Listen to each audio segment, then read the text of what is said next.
In this video, we're going to take a look at attributes in Bricks Builder. And for those of you that don't know, attributes are this little tag right down here. And we are going to take a look at what they are, why to use them. But before we actually get started, I just want to give a real brief overview. So HTML attributes are basically anything that is inside of a tag. So here we have, href is an attribute, and that is the link that it goes to, and a target is an attribute.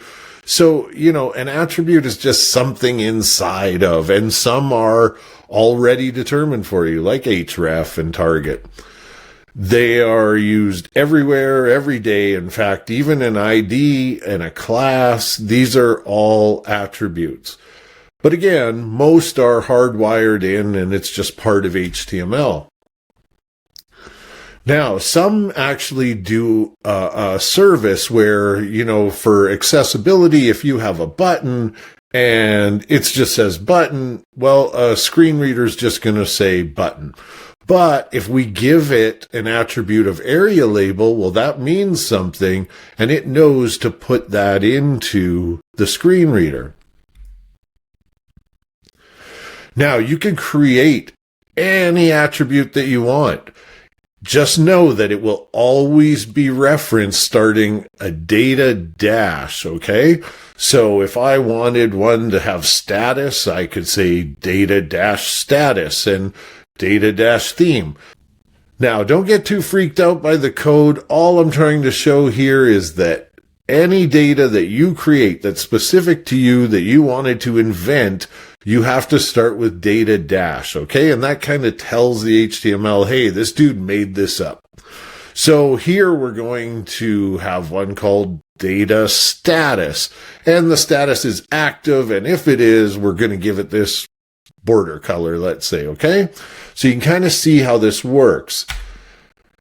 Now, normal coding, you would be able to inject PHP into it. However, you really can't do that with Bricks Builder. You can't put variables directly into your CSS editor, and the reason why is pretty basic here. If I go to my CSS editor, there is no way for you to put in dynamic data like, say, there is for the classes. If I wanted, I could put in some kind of dynamic data, but because this goes through a CSS parser, you can't do it. Now, it does allow for things like variables which are determined. So if I come here and I want to say, I don't know, background color equals, and I'll put a V for variable. Now I'm using Bricks Boost here, which is how I'm writing this so quickly, but you get the idea. If I wanted to put in background color is primary, there you go. The background color went to primary.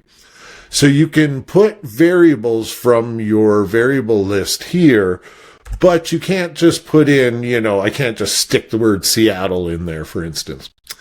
Okay, so that is another really cool thing about these attributes, is that it's kind of a workaround to get that information in.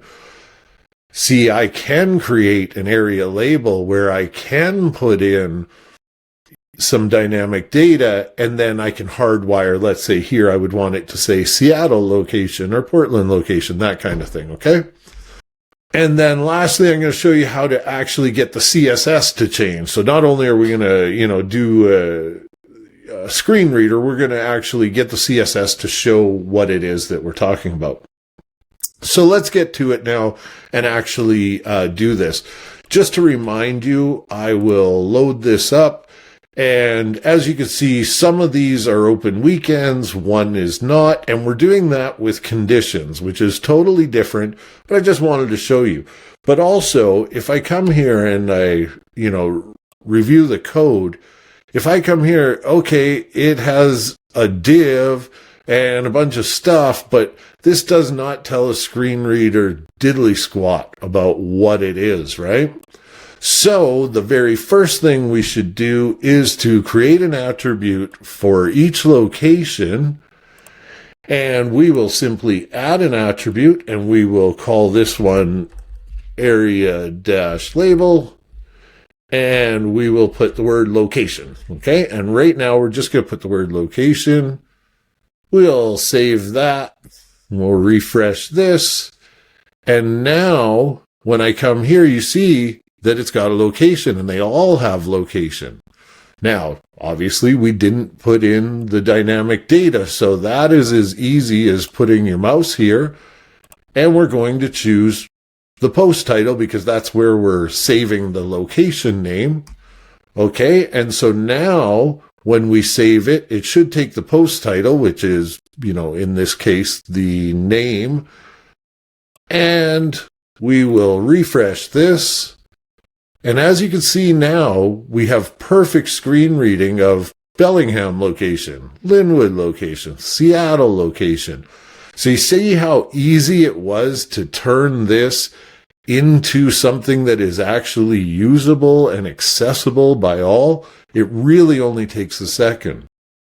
Now, labels are great, but it's more fun to play with CSS. So let's go ahead and create an attribute. And then for this one, don't forget, when we create, we have to call it data dash.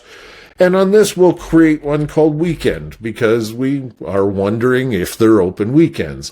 And the value will get set to that field that we use in that condition, which, if you remember, we had a toggle called open weekend. Okay? So now we know that this value will either be true if it is an open weekend, or it'll be blank. And let's go ahead and save that and just double check that. So we'll refresh. And now, as you can see, this here has data weekend equals true, but this one here does not. And that's why this doesn't say open weekends.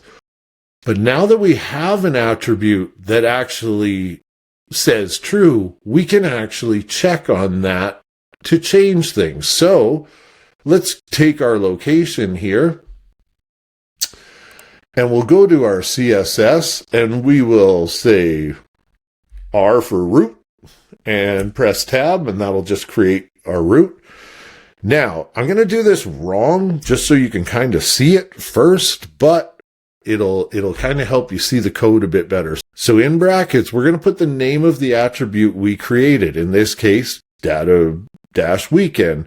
And then we're going to say it equals, and in the quotations, we'll put what we want. It should equal true, because if we come here and look, we see, yes, it equals true. All right, we need it. The ones that equal true, we want the background color. So we'll just come here and we'll go background color, and we want it to go primary -L-8, which is just a primary light color that I have, okay? Now, as I've said, this code exactly the way it is will not work. And let me just actually stretch this out so that you can see it on a single line. So this code here should not work, and I'll just come here and I'll refresh to double check. And as you can see, the backgrounds didn't change, and you're going, oh, what the hell, man? Because CSS, it doesn't matter if you have a bunch of spaces in, it's not spatially aware. Now you'll notice that this got changed because of me saving it, and it swapped out root for the ID name because it's in a loop, and that's okay. But I tell you what, let's just change that back. We'll put the root back. But what I want to show you is it's this space. You cannot have a space before. So while CSS between the brackets is not space relevant, it is when you're trying to get what you're declaring, okay? So let's go ahead and save that. We can already see that it's working, but regardless, for funsies' sake, let's come here. And now, hey, the ones that are open weekends are blue. And if we wanted to really make sure that this is working, let me just open up another tab here. I'll go into my locations, and I don't know, we'll make Linwood, which isn't open weekends. I grabbed the one that wasn't. Okay, I tell you what, we'll grab Spokane because Spokane's creepy. Let's turn it off. It doesn't get weekends, and there we go. And now when I refresh, Spokane's lost its condition, but also if you check, the true is gone from it. Okay? So that's how you can use attributes both to make more accessible, but also just to do a bunch of other things. Now, I'm kind of only scratching the surface here because I don't want to like overwhelm you with stuff, but I did want to show you just the basics of what this very powerful feature in Bricks is. So I hope this helps, and I'll see you in the next video. Take it easy.